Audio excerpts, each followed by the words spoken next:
Everyone, it's Coach Rogers here.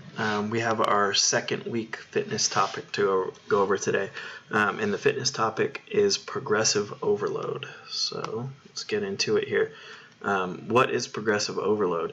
So I found this definition from the Oxford Dictionary of Sports Science and Medicine, and it might be a little dense, but I want you guys to hear it, and then I will break it down, hopefully in a way that's a little bit more digestible for you. So according to this basic training principle, training must include overload and progression to be successful. The body must be overloaded so that it has to work harder than normal. As the body adapts to a particular workload, the person should progress to do a higher work level. So let's go through this really quick. So progressive overload is a basic training principle, which means you can apply it to a lot of different things. So this will work for aerobic activities like running, like biking, like swimming. It'll work for strength activities, right? Like calisthenics and like lifting weights, any sort of resistance training.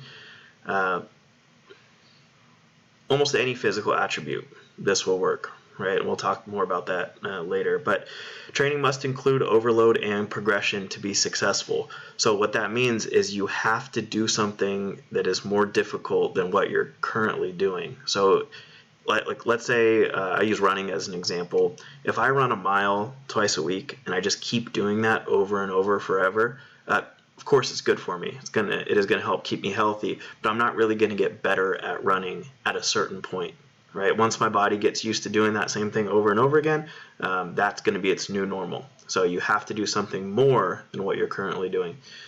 The body must be overloaded so that it has to work harder than normal. That's exactly what I just said. And then as the body adapts to a particular workload, the person should progress to a higher work level. So once your body starts to get used to it, then you increase to a higher level. So it's basically like a stair-stepping approach to making progress.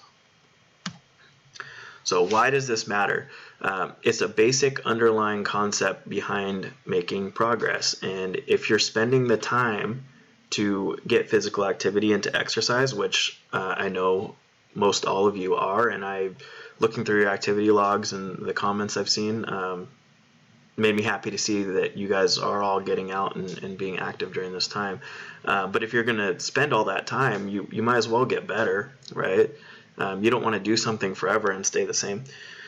So the next point I have is understanding exercise principles takes the guesswork out of achieving goals. So if you pick something that you want to get good at, and you're thinking, okay, well, how in the world am I going to get there? If you understand exercise principles, and progressive overload is one of them, it's going to make it so you're not guessing, you're making a plan, right? A structured, thought out plan that's going to help you achieve that goal. And then the last one I have here is making informed decisions to keep exercise effective and safe over the long term. So I'm going to use these models here a little bit. This one is like, it says number of weeks at the bottom here, and then muscular stress on the side. So as the weeks go on, the muscular stress is getting more. If I went from week 1 at this lower level and I skipped all these and I went straight over to week 6, there's more of a chance that I'm going to get hurt because it's a big increase rather than a little increase. And with a little increase, your body is most likely going to be able to adapt to that without injury or without a problem. But if you take huge jumps because you're being impatient or because you're really, really excited and you have no plan, that might help you in the short term, but there's a possibility you could get hurt. And then, you're going to run into a wall and burn out and not want to do it anymore. So you want to increase slowly over time, like the graph shows. Or another example, the Pokemon example, we'll see if I remember these, it's been years, but Machop doesn't evolve straight into Machamp, right? There's Machoke in the middle, so you have to make steps to get where you want to go. You're not going to be able to just skip over that stuff. And understanding that is going to be really helpful in coming up with a good plan. All right, how do I use progressive overload? So the first thing you need to do is you need to set a goal. So you need to choose something that you're trying to get better at. For the purpose of this example, we'll use push-ups. And we'll say right now, I'm capable of doing 30 push-ups 2 times a week. Our goal is going to be able to do 100 push-ups 2 days a week.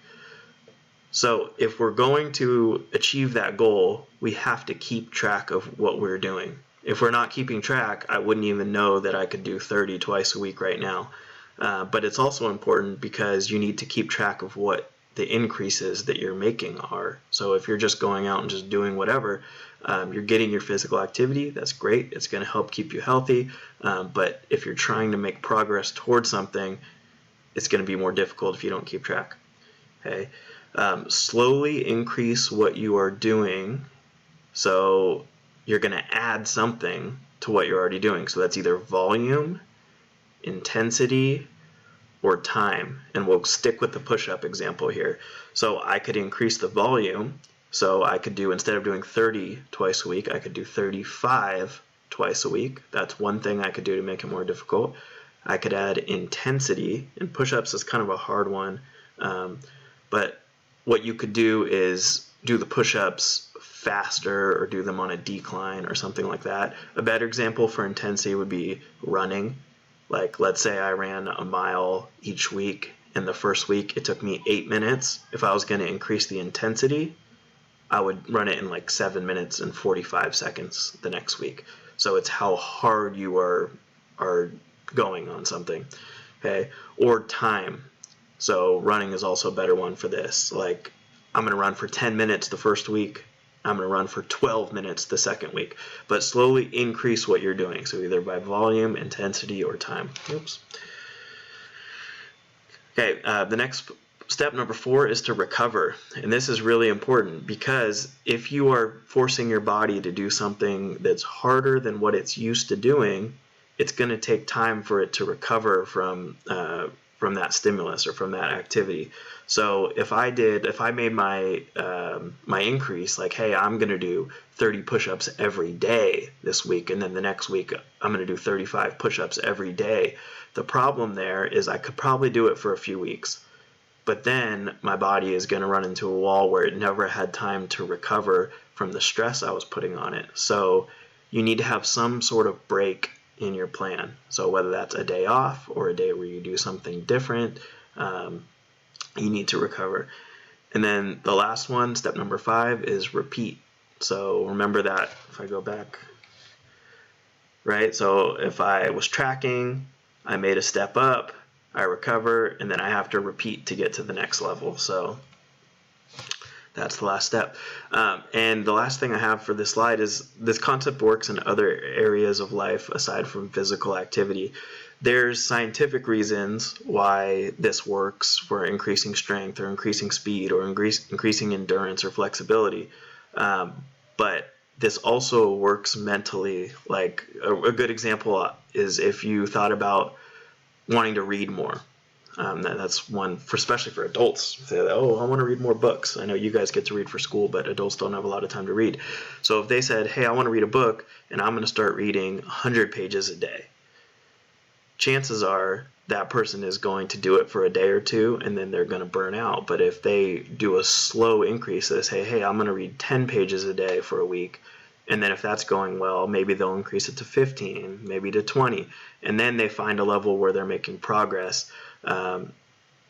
It's not just about exercise. So this concept works really well for exercise. It's scientifically proven to work for exercise.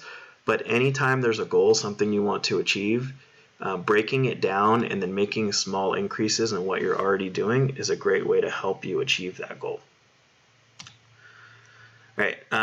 Some food for thought that I have for you guys, and especially right now when a lot of people are feeling stagnant because there's only so much you can do. I think it's a good thing to go back and remember that the basis of a lot of great individuals in our society has come from vigorous physical activity, from successful business people to this was Socrates, who was a Greek philosopher and one of the great minds of his time.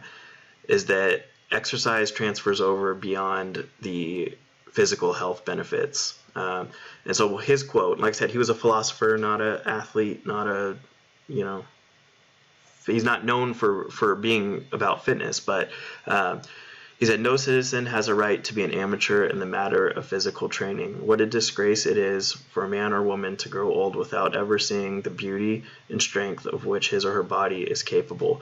I just think it's important for you guys to understand that this goes beyond how fast you're able to run, or how many push-ups you're able to do, or can you bend down and touch your toes, right? Just the act of learning about how to take care of your body will take you a long way in being successful over the long term. So yeah, hopefully some of you guys take that to heart and get after it this next week. Make sure you fill out your quiz for the fitness topic. Make sure you do your workouts this week. Mrs. Bagley and I are going to film them, and I'll send them over. I know there was some of you guys having problems with the YouTube videos, so I'll just post my own rather than using the resources online. And also look out for the activity log. It's going to be a little different this week because I want it to be more of a tool for you guys. So I'll attach a video filling out my own activity log so that you guys can see how I want you to do it. And the structure of this one will be different. So make sure you check that out. All right, I hope you guys have a good week, and I'll talk to you later. Bye.